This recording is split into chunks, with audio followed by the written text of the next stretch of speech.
Hi, my name is Katie Weatherup and I'm a shamanic practitioner, and one of the things I love offering with my practice is these $25 healings. So they let me go into teacher mode and provide MP3s that tell you about the concept, and they let me create guided journeys to bridge you to spirit to work with them, and they include a shamanic journey on your behalf where I go in and individually work with you around the topic. And because I do a group of people all at the same time, I can offer this at a very affordable rate, and it's an energy exchange that brings me a lot of joy. So this month's topic is about shadow work, and it's specifically an energetic intervention to dismantle the energetic residue or remains or constructs that have to do with all the times in your life where you've beaten up on yourself, shamed yourself, felt less than, all of these really toxic things that good people seem to do to themselves. You know, I've worked with so many people who I'm like, wow, you're an amazing, beautiful person, and they're holding this ball of shame about something that anyone from the outside would think is trivial, and yet they're all knotted up around the thing. And I remember one of the times that this just really, really touched my heart was when I was spending time with my niece when she was little. So I don't have children of my own, and I knew virtually nothing about children, and it actually got a lot easier to hang with my niece when she got old enough to have a sense of time, so I could like bribe her for good behavior. It was a little bit of a loss before that kicked in. But I was hanging out with her when she was going through the whole potty training process, and my sister read some really great books and got some really good advice, and she said, you know, you have to be really careful about how you frame potty training with really young kids, because if they have accidents it lowers their self-esteem if they have the story that that's bad, and it's actually kind of a natural thing. It's going to happen when you learn to work with this way. And I remember it just going through my heart at the thought that this beautiful, radiant spirit of a little girl would take on the story that she was less than or bad or wrong, and it just, hurt my heart. And most of us have probably forgotten, you know, assuming it wasn't horrifically abusive, all those little moments when our parents used, you know, shame and praise and told us stories about who we were or weren't, in order to parent us, you know, and we're sort of moving away from as much violence toward our children, which is good, and of course your mileage may have varied, but there's still a lot of, you know, right, wrong, good, bad, shame kind of stuff. And people end up, you know, drinking it down, sometimes literally with mother's milk. And what I would argue is there's an ability to work with the psychological aspect of that, and I love the book Debbie Ford, The Dark Side of Light Chasers. It's a great book on the subject. Simple read, really clear, beautiful, great book. I think everyone should read it if they have any kind of issues around self-esteem or self-worth or beating up on themselves, or, you know, nasty voices in their head that tell them they should be different. And I would argue, I think a lot of people have the story that they utilize that self-torture mechanism to get things done. Like, I don't want to go to the gym, but if I hate my body, then, you know, I'll make myself go to the gym. And as somebody who's been going to the gym now for 2 months, as inspired action with not setting any cosmetic goals, with not cultivating body hatred, I can say it's a heck of a lot more fun than when I've done it the other way. It's a lot more life-affirming. And so even though torturing yourself miserably can work in the short term, where it becomes easier to do the thing than to keep listening to the vicious things you're saying in your own head or that other people are saying to you, I think that there's an overall cost to that. It's not particularly sustainable.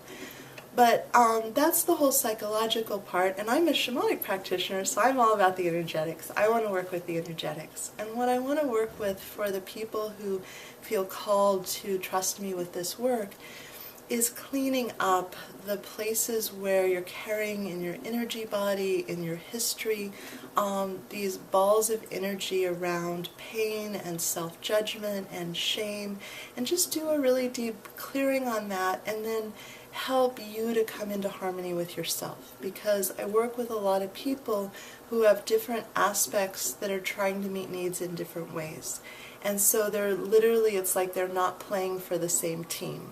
They have one part that's, trying to meet their need for adventure at odds with the part that's trying to meet their need for safety, security, and they're kind of at war with themselves, and they're in argument. And what I would say is it's a lot nicer if you get all the parts of yourself playing for the same team and no one part trying to meet the needs at the expense of the other parts. And so that's really the goal and the vision that I have when I'm working with people, and certainly for this healing. Let's get the parts of you feeling collaborative. Because even the parts you really dislike, when you start to really dig in and ask questions, oftentimes they have ideas that are trying to protect you and keep you safe. They just might not be very sophisticated. So your anger might get suppressed and numbed out until it explodes, and then it creates all kinds of drama when you explode all over people and have the screaming, howling fit. And so you might be like, anger is terrible, let's keep a lid on it. And I would say, well, your anger could probably use some adult supervision and some parenting and some redirection, and could probably express itself in a little more sophisticated of a way, but it's not innately bad. And that's the work that I really want to create, is an energetic intervention to bring you toward what Pema Chodron describes as unconditional friendliness with oneself.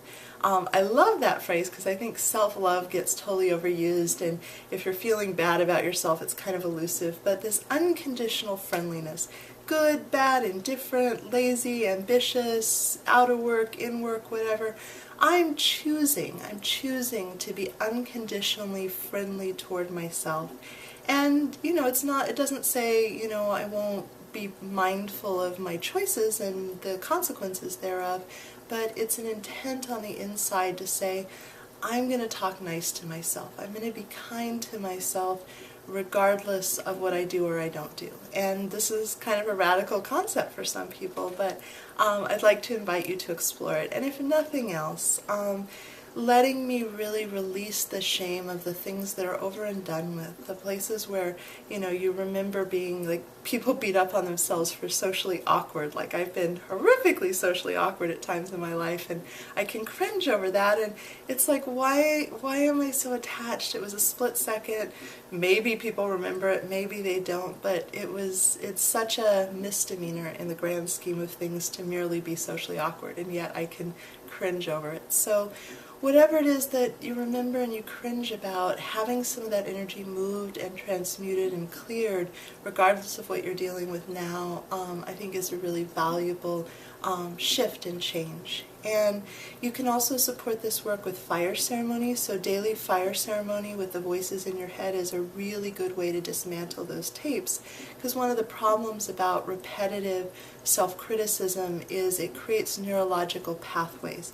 So we literally become in the habit of beating up on ourselves at a certain kind of thing, like an area, and our body literally starts to crave the kind of unhappy chemicals that get released from self-abuse. It's a crazy thing, but part of why it can be so difficult to shift things like depression or anxiety is the body gets acclimated to the chemicals that we release internally with certain thoughts and feelings, and then the mind is working to keep status quo, even if status quo turns out to be a really horrible idea. And so there's a lot of the physiology, the psychology, and the energetics that all come together in this area.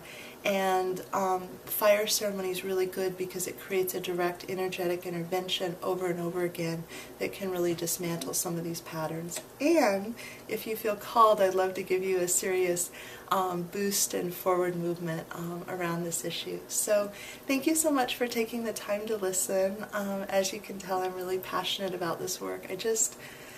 I hate when good people make themselves wrong and bad. It hurts my heart. And so if I have the opportunity to alleviate that, that is time and energy well spent, in my opinion. So thank you so much again for listening, and my website is handsoverheart.com if you feel called to look into my work more.